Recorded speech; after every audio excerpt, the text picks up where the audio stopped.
Now I have pure water. In French. Brown. Ah. Maintenant j'ai de l'eau pure, mais elle est marron. Elle a filtré un petit peu, mais je pense que ce sera plein d'énergie et plein de vitalité avec cette eau-là.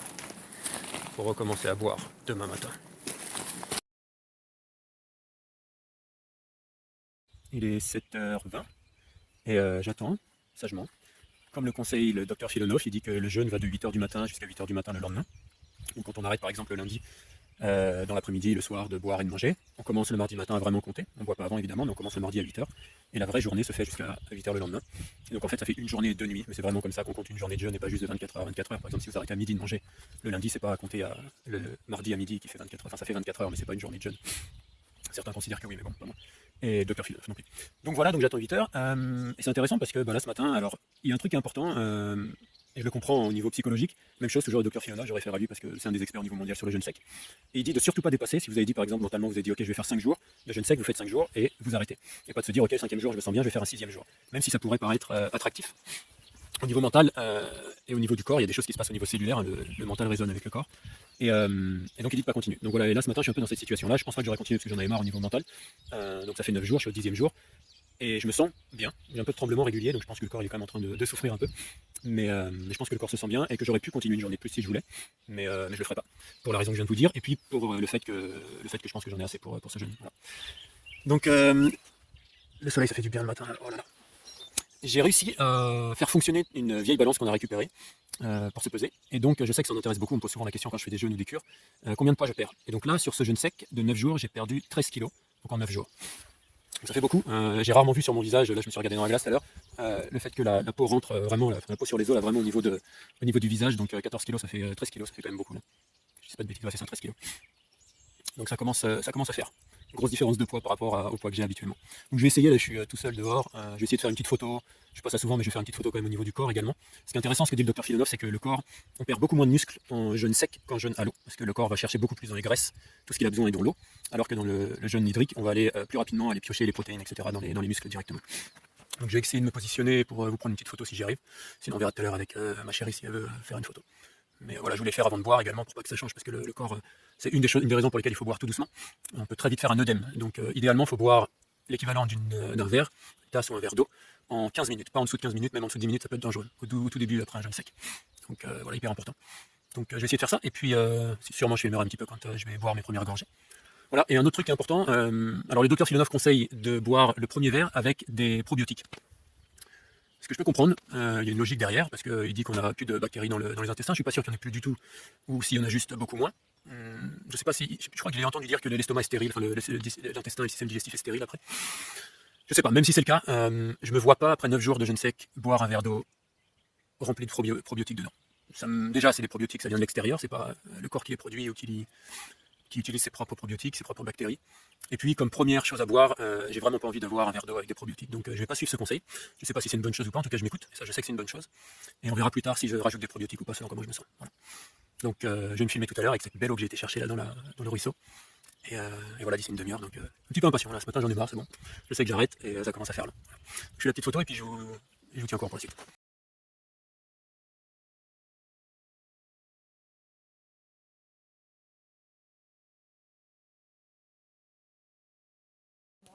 It's 7:57.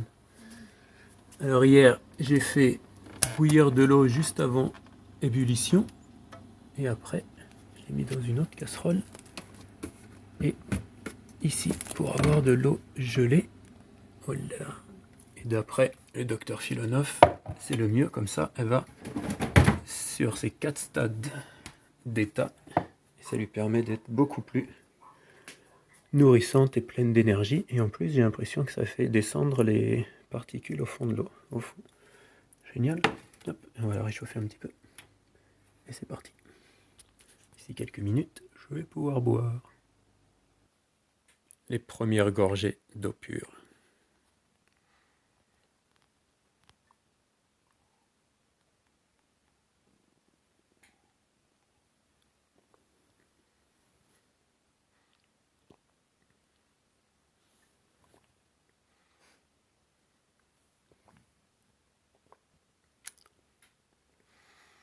Voilà, c'est fait.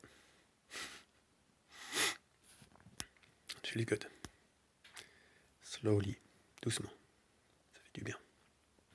Bon alors, boire un verre en 15 minutes, c'est faisable. Là, ça fait presque 15 minutes. J'ai juste bu les 2 gorgées que je vous ai montrées en vidéo et ça fait presque 15 minutes. J'ai fait autre chose, j'ai refait chauffer de l'eau et refait le système pour avoir de l'eau melt, fondue, pour en avoir un peu plus aujourd'hui. Donc voilà. Et là, j'ai mon eau super. Et ce qui est génial en plus, c'est que là, elle est toute claire. Et en fait, c'est l'eau que je vous ai montré hier qui était rouge. Et quand je l'ai mis dans le réfrigérateur, il n'y a que l'eau pure qui a gelé et l'autre a été encore liquide. Donc ce matin, quand je l'ai sorti du réfrigérateur, j'ai pu vider l'eau qui restait au fond, qui était un petit peu colorée, donc ça devait être tous les minéraux, etc. C'était resté au fond et ça n'avait pas congelé. Et donc j'ai pu avoir de l'eau congelée qu'avec l'eau pure, sans tous les résidus. Donc nickel, on ne pouvait pas faire mieux. Et c'est là que ça nous donne une information, soit c'est le hasard avec les minéraux, etc., soit c'est l'eau qui sait que c'est bon de faire comme ça et qui a fait ce qu'il fallait pour que ce soit comme ça, que j'ai de l'eau pure. Moi j'y crois. Voilà, donc je vais continuer à boire parce que ça fait presque 15 minutes et que ça va me faire du bien de boire encore un peu.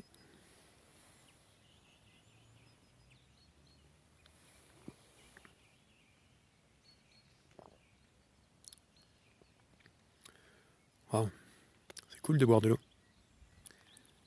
Alors, au final, ça fait même une demi-heure et j'ai pas fini mon verre d'eau parce que j'écoute les sensations au niveau de mon corps et je sens qu'il est en train déjà de gérer l'eau que je lui ai donnée. Et donc c'est juste de ne pas continuer à boire pour l'instant et d'y aller vraiment en douceur. Les premières gorgées, j'ai senti, ouais, j'ai juste envie de boire et je voulais juste boire toute la tasse et je l'ai pas fait et j'ai bien fait. Et en fait, au fur et à mesure, là, je bois en douceur et je sens qu'il est en train doucement de dire, ok, il y a de l'eau qui revient, je vais m'occuper, je vais faire ce qu'il faut. C'est assez intéressant. Et j'ai vraiment le ressenti de, ok, doucement, doucement, j'y vais en douceur. Donc je vais en profiter, avant de finir mes dernières gouttes, gorgées, de vous raconter l'histoire d'hier, donc du 9e jour. Donc j'étais bien, comme je disais, jusqu'à 2-3 heures de l'après-midi. Et après, j'ai été dehors et j'ai senti que j'avais besoin de m'allonger dans l'herbe, ce que j'ai fait. Je me suis allongé et j'avais des tremblements. Ça m'a fait ça 2-3 fois pendant le jeûne, des moments où il faisait un peu frais ou comme là, je sors dehors. Mais j'ai senti qu'il y avait autre chose qui se passait. Donc j'ai laissé le corps avoir les tremblements et puis être allongé comme ça dans l'herbe au soleil.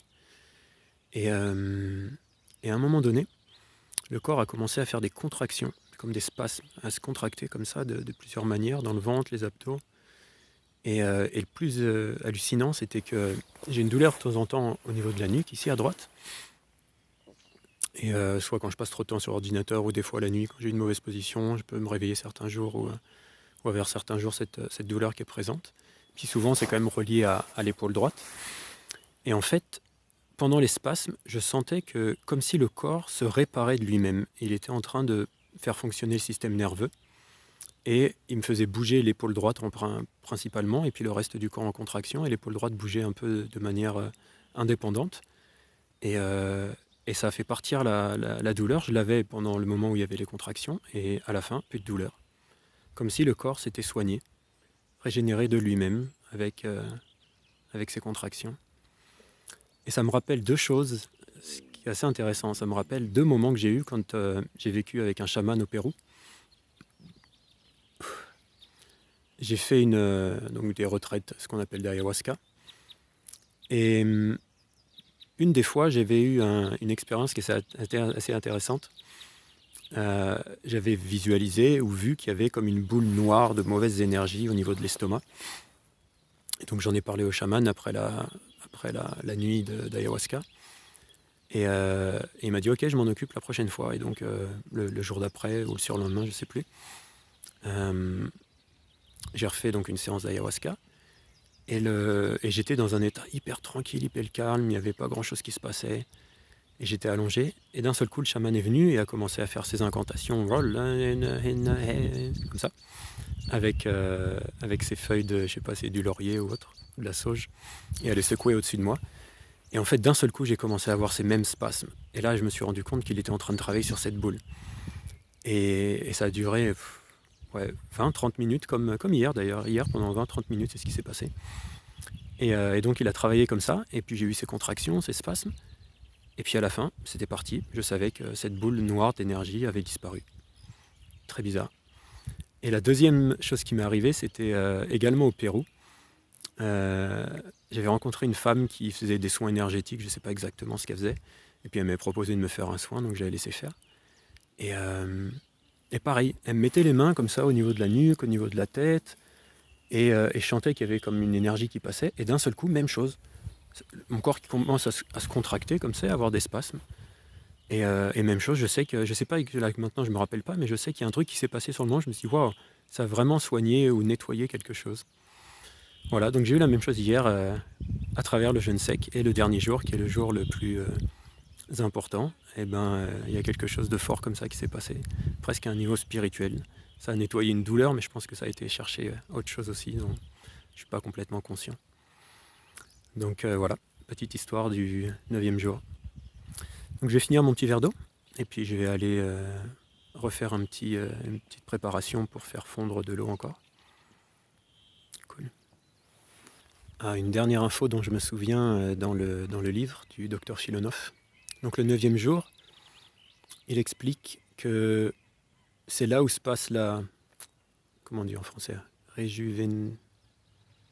Le fait de devenir plus jeune. Donc nos cellules, en fait, ce qui se passe, c'est que la plupart ou toutes celles qui sont en mauvais état, qui ne fonctionnent pas bien, etc., ont été décomposées, détruites par l'autophagie, par l'autolyse, etc. Et que seules les cellules qui sont vraiment performantes et les plus fortes sont restées dans l'organisme. Et donc, ce qui va se passer, c'est qu'il va y avoir une multiplication de ces cellules-là. C'est un peu comme une cellule parente qui va faire des enfants. Et en fait, vu que cette cellule parente est celle qui est la plus forte, eh bien, ça va faire la même chose au niveau de toutes les cellules que ça va recréer dans l'organisme pour régénérer le corps, les organes, etc. Tout ce qui a été détruit, tout ce qui a été remplacé, enfin, pas remplacé encore. Justement, les nouvelles cellules vont remplacer avec des très bonnes bases, qui sont toutes les cellules qui sont les plus fortes, qui ont résisté à cette capacité d'adaptation du corps. Donc, c'est toutes ces cellules qui ont été capables de s'adapter à ce manque d'eau et de nourriture.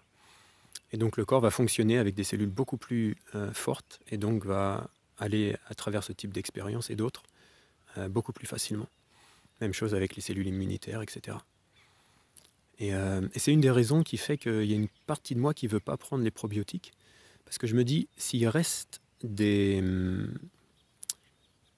bonnes bactéries dans le corps qui ont survécu justement à tout ça, même s'il y en a une grande partie de toutes les autres qui ont été nettoyées ou qui sont mortes, je me dis, vaut mieux que ce soit celles-ci qui se reproduisent par elles-mêmes plutôt que d'aller ingérer d'autres bactéries de l'extérieur.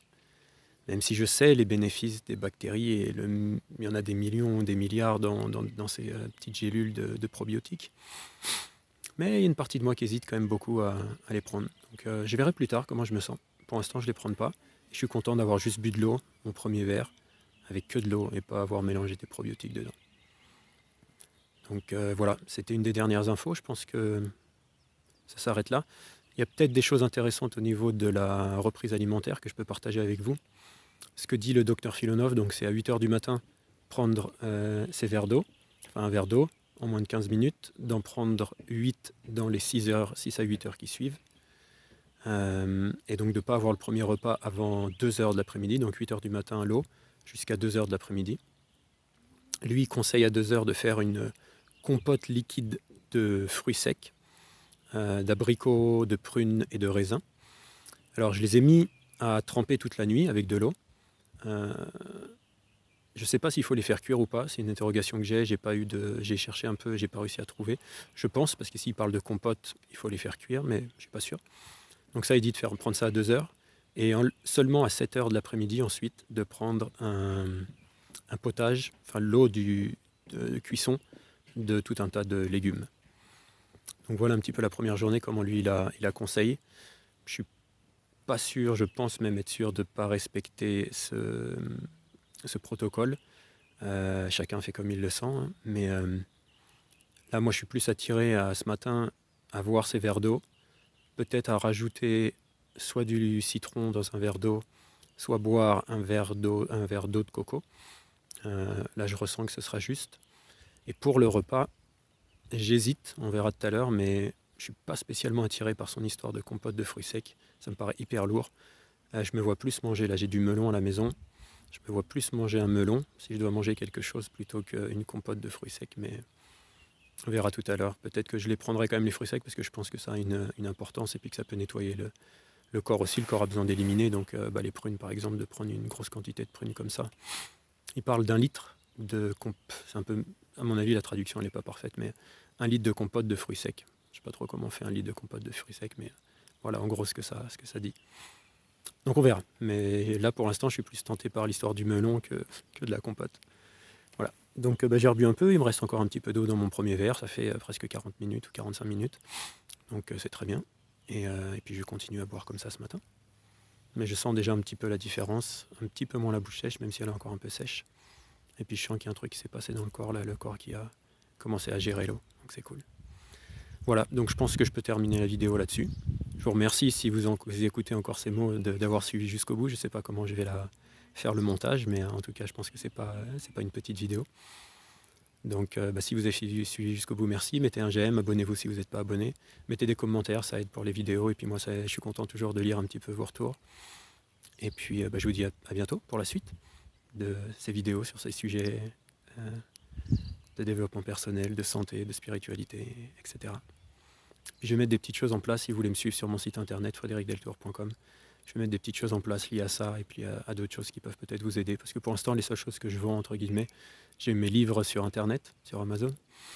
Mais j'ai des formations surtout qui sont hyper complètes pour des gens qui veulent devenir coach et thérapeute. Il y en a qui suivent aussi cette formation de base, des gens qui sont intéressés simplement pour évoluer personnellement, comprendre des techniques qui nous servent dans notre vie de tous les jours, et c'est vraiment ce que je me dis.